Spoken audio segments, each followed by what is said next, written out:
아니 말씀하신 대로 유럽에서 뭐 탄소세라든가 탄소 국경세라든가 여러 가지가 있기 때문에 우리가 수출 경쟁력을 갖기 위해서 사용해야 되는 또 에너지 이게 또 전부 연결이 되잖아요. 그러니까 네, 이 밸류 체인이 어떻게 움직일 것이냐.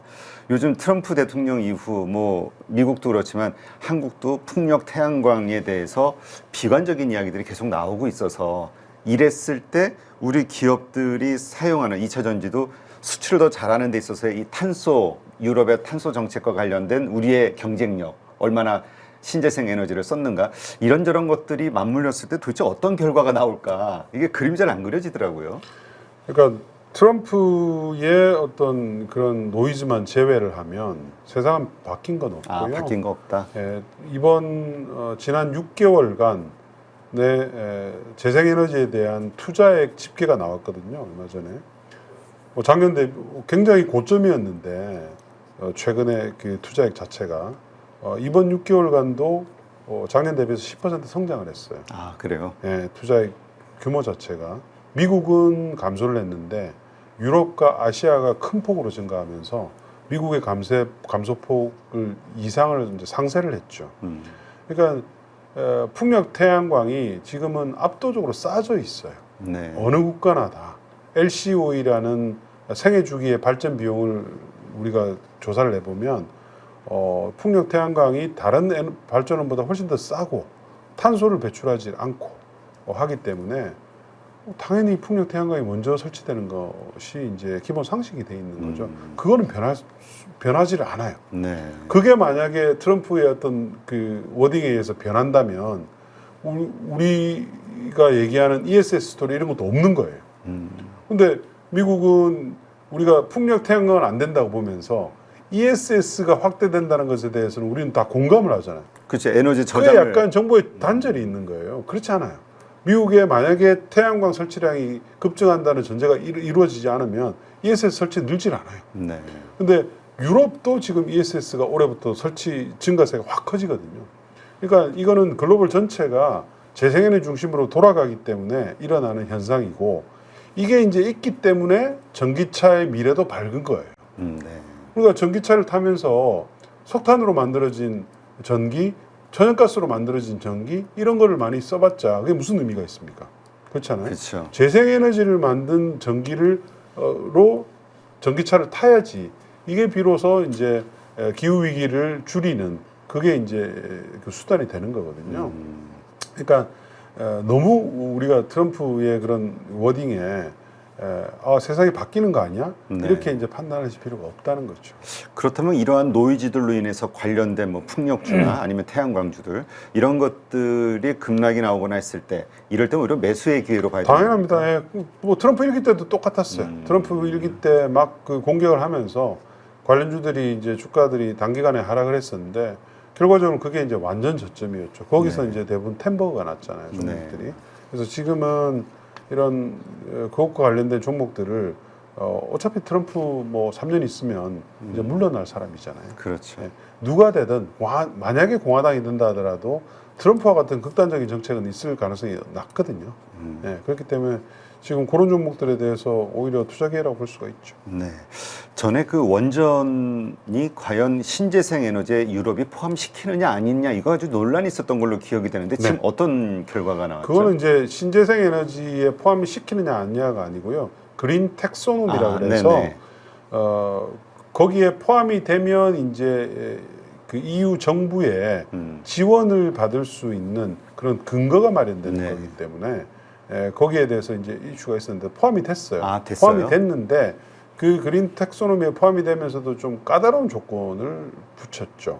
뭐 폐기물 처리장을 만들어야 된다든지 사고가 났을 때 그 저항을 할 수 있는 핵 연료를 장착을 해야 된다든지 여러 가지 까다로운 조건을 붙였기 때문에 사실은 뭐 그린 텍소노미에 포함이 되는 것 자체가 그다지 크게 큰 도움이 되는 상태는 아니었고요.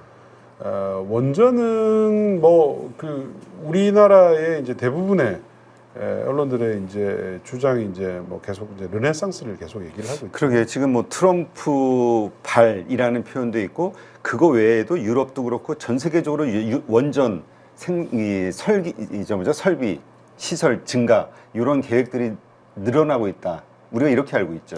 그게 이제 2008년, 9년, 10년 그때 이제 오바마 대통령이 들어오면서 원전 르네상스를 얘기를 했어요.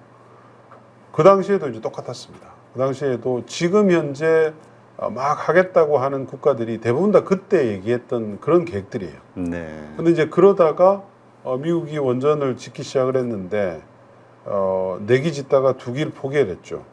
너무 코스트가 많이 들고 네. 비싸고 너무 오래 걸리기 때문에 2기는 드랍이 됐고요. 2기만 완공이 됐어요.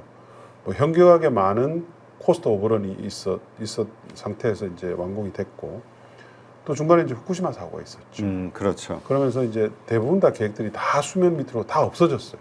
없어졌다가 이제 최근에 다시 이제 네, 부각이 재개가 되죠. 되는 거예요. 재개가 되는데 저는 이제 제 판단은 오바마 1기 때 얘기한 원전 르네상스와 지금 똑같다고 보여요. 아, 르네상스는 없다고 봐요. 그때 르네상스를 오바마가 주장했지만 원전 산업은 오히려 쇠퇴를 했거든요. 이번에도 똑같다고 보는 이유는 바뀐 게 없거든요. 아, 그렇다면 지금 뭐 여기저기 계획들이 나오지만 역시 계획으로 끝날 계획으로 가능성이 그칠 있다. 가능성이 매우 높다 이렇게 봐요. 왜냐하면 우리가 전기차를 얘기를 하면서 전기차 지금 오늘 이제 말씀하실 거니까 전기차는 누구나 다 우리가 시간이 문제지 그렇죠. 언젠가는 다 100% 바뀔 거다. 네. 이렇게 이제 아주 쉽게 우리가 결론을 도출할 수가 있어요. 그거에 대해서 아마 뭐 그 안에서 중국이 잘하든 한국이 잘하든 이건 둘째 문제고 누구나 다 전기차의 시장이 100% 온다는 것에 대해서 아마 설문조사라면 거의 90% 이상이지 않을까요? 그렇죠. 그게 뭐 그거는 2035년이든 40년이든 50년이든 근데 그렇게 되는 이유는 뭐냐 하면 경쟁력 때문이에요. 네. 그러니까 배터리의 원가가 예전만 하더라도 뭐 킬로와트아워당 사실은 몇백 불 했단 말이에요. 지금 100불이 깨졌어요. 중국 업체들은 뭐 60불, 70불도 하고.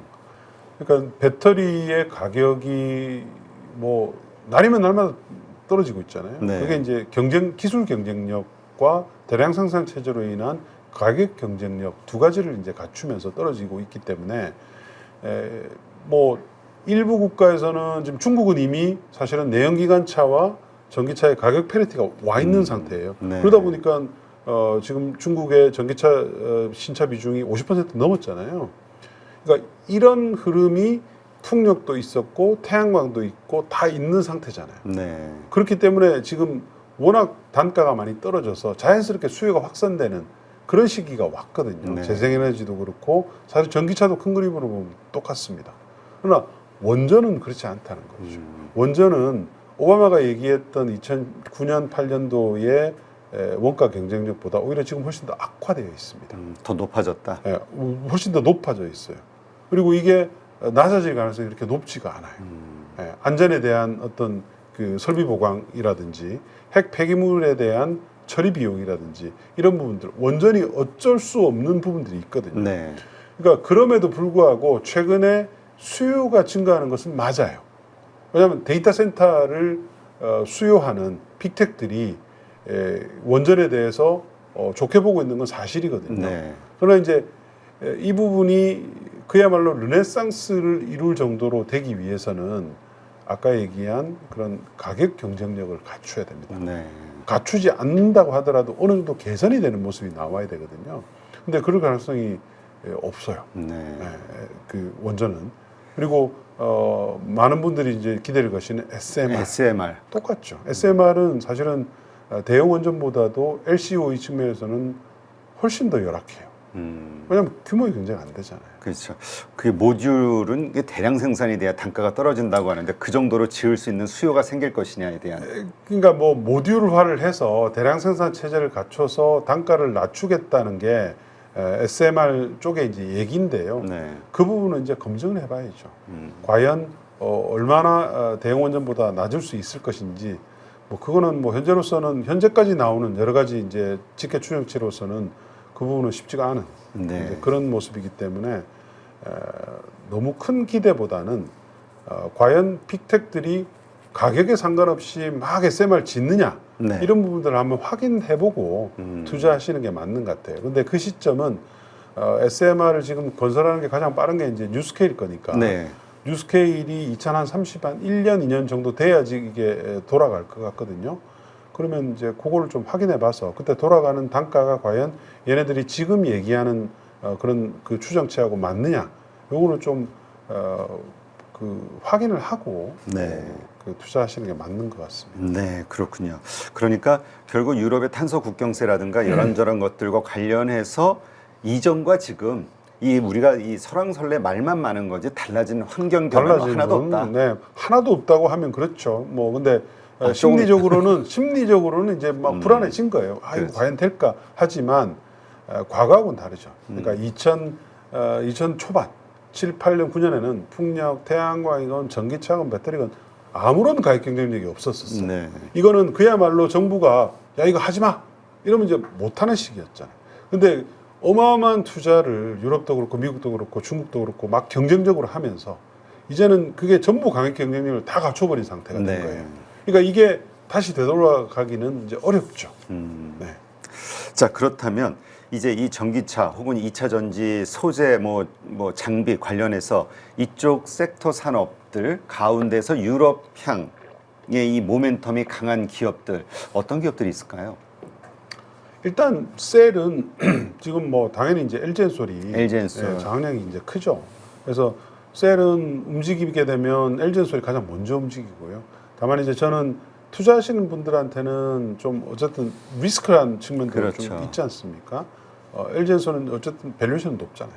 높기 때문에 삼성 SDI가 좀 편하지 않나 그렇게 판단합니다. 삼성 SDI는 뭐 지금 뭐 PBR이 한 배, 원래 뭐 0.6배까지 떨어졌다가 그렇죠. 최근에 좀 반등을 했지만 한 배가 아직 안 되는 수준이고 가지고 있는 자산이 매우 우량한 자산이죠. 삼성 디스플레이 주식을 장부가 기준으로만 거의 10조 가까이 가지고 있잖아요. 네. 삼성 SDI가. 그렇기 때문에 삼성 SDI에 대해서 투자하시는 편이 좀 편하다 이렇게 네. 판단을 하고요. 나머지는 뭐 소재들은 거기에 맞춰서 역시 그렇다면 또 이렇게 삼성 SDI 향 관련된 기업들이 조금 더 경쟁력이 있다고 보실 수 그렇죠. 있겠네요. 그래서 제가 이제 고프로 BM에 대해서도 좀 투자 비율을 원래 제가 뭐 셀까지 썼다가 바이로 올린 이유도 이제 뭐 그런 이유가 있고요. 그리고 앞으로 좀 유심히 보셔야 될 게 각형 플랫폼이에요. 네. 네. 이게 이제 그것도 역시 이제 삼성 SDI하고 관련이 돼 있죠. 이 ESS가 많이 늘어나잖아요. 그렇죠. ESS는 대부분 다 각형 배터리를 사용합니다. 안전의 이슈가 있기 때문에 네. 각형이 이제 훨씬 더 안전하죠. 파우치보다도 원통형은 아무래도 대용화하는 것들이 좀 아직은 본격적으로 되어 있지 않았기 때문에 최근에 이제 ESS 수요 늘어나는 것에 대해서 각형 플랫폼이 많이 늘어나게 됩니다. 네. 그러면 이제 각형을 하는 또 관련된 부품 업체들, 뭐 이런 업체들, 뭐 캔도 마찬가지고 또 캔 위에 들어가는 캡 아세이라든지 뭐 이런 것들을 좀 유심히 보실 필요가 있다 이렇게 판단하죠. 네, 알겠습니다. 네, 하여튼 요 관련해서 투자하시는 분들 또 투자를 계획하시는 분들은 요게 한번 잘 참고하시면서 네, 이쪽은 아무래도 중장기 투자로 가야 되겠죠. 그렇습니다. 그러니까 너무 짧게 보시고 하시지 마시고요. 조금 길게 보고 좀 크게 먹는 그런 전략이 맞는 것 같아요. 네, 알겠습니다. 잘 참고하시기 바랍니다. 네, 이제까지 한병화 이사님과 함께했고요. 오늘 좋은 인사이트 고맙습니다. 감사합니다.